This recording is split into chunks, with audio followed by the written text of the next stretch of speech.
Саламатсызбы? Биздин каналга катталып, акыркы жаңылыктардан кабардар болуңуздар. Тажикистанга кол салуу күтүлүүдө. Алар чек арасын бекемдей баштады. 26 сентябрдан тартып Афганистандагы Ансуруллах жамааты Тажикистанга чабуул коюуга камданып жатат деген маалымат тараган.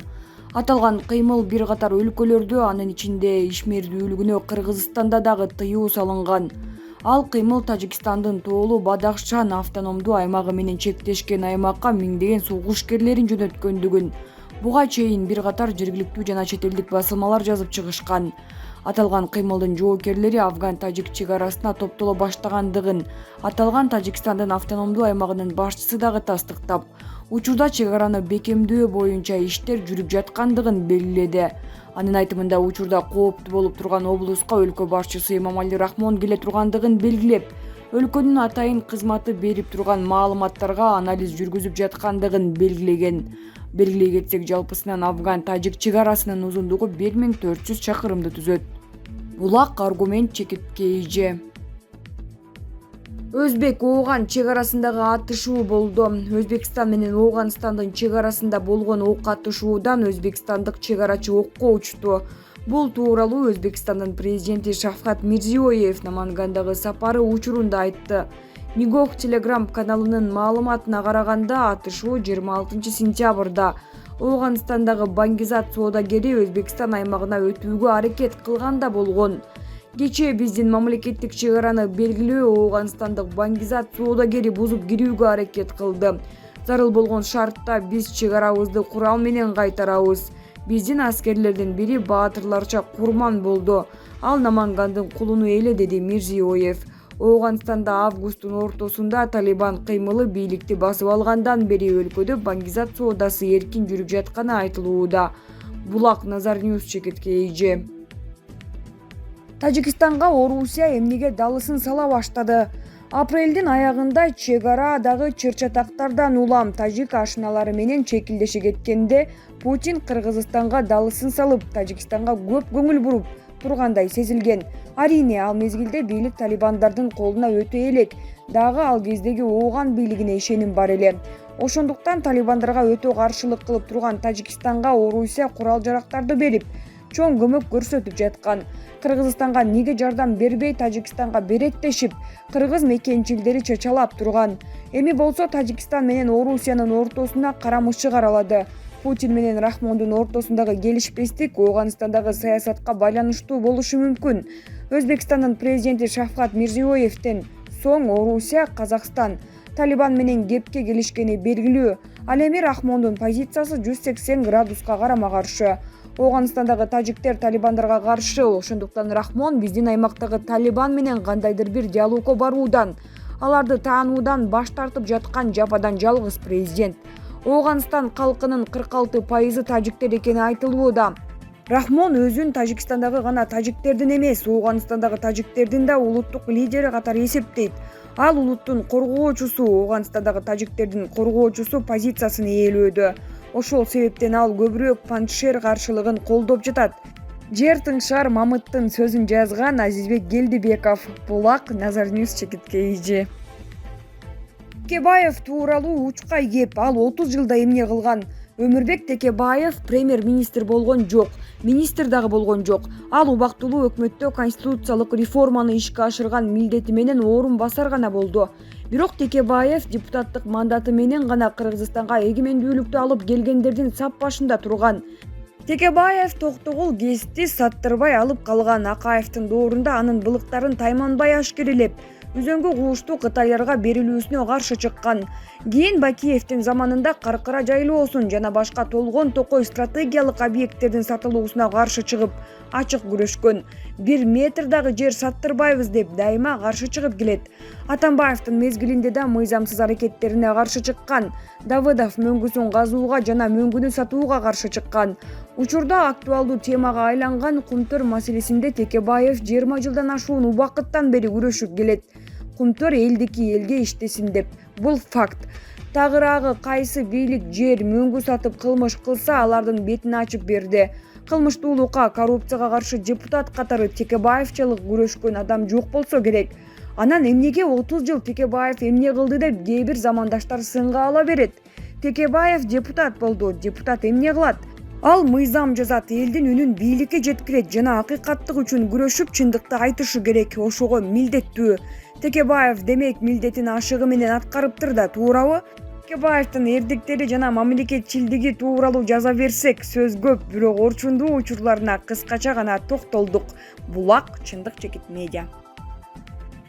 Валентина Шевченко Хабибдин айтканына арданып ага жооп кайтарды. UFC'деги эң жеңил салмак категориясынын чемпиону Валентина Шевченко Хабиб Нурмагомедовдун рингдеги кыздар боюнча айткандарына жооп кайтарды.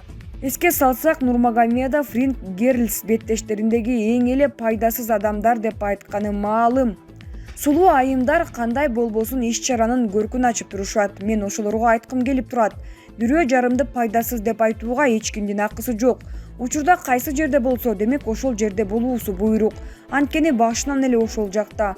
Кайсы иш-чара болбосун, келгениңерде сулуу айымдарды көрөсүңөр. Аларды көргөндө ырахат аласыңар, туурабы? Мындай кыз-келиндер бардык нерсенин көркүн ачып турушат деп Валентина Шевченко жооп кайтарды. Булак кактус чекиткейи. Абдиманап Шайдуллаев тажиктер эч качан айткан сөзүнө турбайт. Тажиктердин 10-15 жылдан бери жасаган аракети оң жыйынтык бербеген үчүн алар жаш балдарга кол көтөрө башташты, деди 27 сентябрда Көкташ айылынын тургуну Абдиманап Шайдуллаев. Абдиманап ага кыргыз-тажик окуучуларынын арасында түшүнбөстүктөн жаңжал чыктыбы? Же чек арадагы жаңжалдар өспүрүмдөргө чейин таасир этип, жаңжалдар жашара баштадыбы? Мен чек арадагы жаңжалдар жашара баштады деп айтпайт элем. Тажик бийлиги окуучуларына тымызын колдоо көрсөтүп жатканы үчүн алар кесепетин ойлонбой туруп чек арада чектеш жашаган. Көкташ айылындагы 8-класстын 4 окуучусун тажиктин 10-класста окуган 30 баласы сабады. Алар мындай кадамга жөн эле барышкан жок. Кыргыздардын өспүрүм балдарынын кыйнай берсек 5 жылдын ичинде духу түшүп калса көчүп кетишет. Жерин биз ээлеп алабыз деген саясат менен жашап жатышат. Тагыраагы таяк жеген балдар 16га чыкканда көчүп кете турган абалга жеткиребиз деген аракеттин биринчи кадамы ташталды. Тажиктердин 10-15 жылдан бери жасаган аракети оң жыйынтык бербегени үчүн алар жаш балдарга кол көтөрө башташты. Тактап айтканда, алар жаш балдарды токмоктогон, уурдап кетип сабаган ыкманы тактика катары колдонуп жатышат. Булардын жаш балдарга муштум кезегени ал жер 5 жылда бизге өтөт деген аракети десек болот. Эми оргон адамдары жаш балдарга болушкандарды суракка чакыртып текшерип камабашы керек. Көп учурда чек арада чыр чыкса эле күнөөлүүнү кыргыздардан издешчү. Жеңиш Разаков тажиктерге басып берүү үчүн болгон аракетин жасачу. Азыркы бийлик элди басып бербей, тескерисинче колдоого алышы керек. Тагыраагы дух бериши керек. Элге дух берсе эле эл өзү чек араны коргоп алат. Баса чыр чыкса эле эки облустун акимдери жоолугуп губернаторлор абалды талкуулашты деген сүйлөшүүлөр болот. Сүйлөшүүлөр мындай чыр-чатактарга чекит кое албайбы?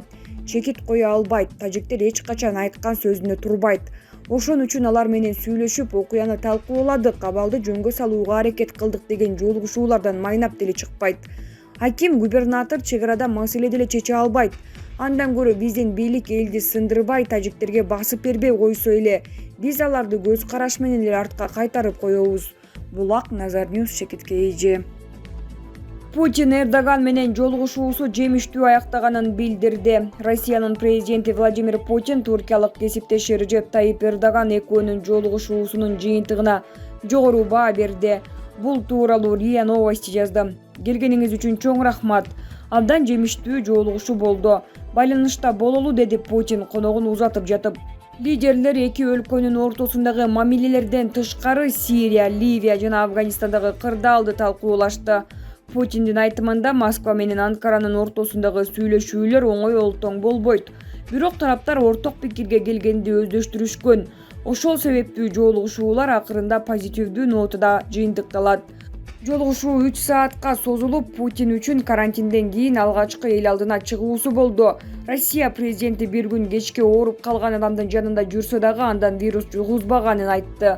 Ошол себептүү түрк лидерине эгер экинчи ирет вакцина алгысы келсе, Спутник 5 препаратын тандоону сунуштады. Ал эми Эрдоган буга чейин эле кайталап эмделип койгонун билдирди. Булак Спутник чекиткейи. Ла Пальмада лавалар Атлантика океанына куюла баштады. Испаниянын түштүк батышындагы Канар аралында Ла Пальмада 19 сентябрдан бери активдүү болгон Кумбре Вьяха вулканы бүркүгөн лавалар 19 күндөн кийин Атлантика океанына куюла баштады. Ла Пальмадагы электр мамыларын кулатып, жээктеги авто жолду кесип өткөн лавалар жергиликтүү убакыт боюнча саат 23:03 Лос Гаурес пляжынын айланасына жетип, болжол менен 100 метрлик аскадан деңизге акты. Эксперттер температурасы 1100 градустан ашкан лаванын 20 градустук деңиз суусуна кошулганда химиялык реакция жаратып, уулуу газдарды бөлүп чыгарарын айтышты. Лавалардын пляжды толугу менен жок кылышы менен бирге экологиялык олуттуу зыян келтириши мүмкүн экенин билдирди. Кумбре Вьяхадан чыккан лавалар ушул убакка чейин Ла Пальма аралында 24 чакырым жолду жараксыз абалга келтирди. Лавалар каптаган 300 гектардан ашык жерде болсо, 686 имарат, анын ичинде 589 үй күл болду. Булак Назар Ньюс, Шекет КЖ.